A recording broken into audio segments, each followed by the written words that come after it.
我刚刚看到袅袅第一眼就是你做错了什么，罚你来主持。爱人的至暗时刻，袅袅，你到底做错了什么？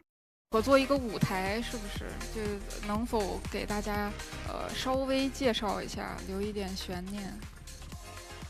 我们合作了一个舞台。啊，好，对，非常期待，非常期待，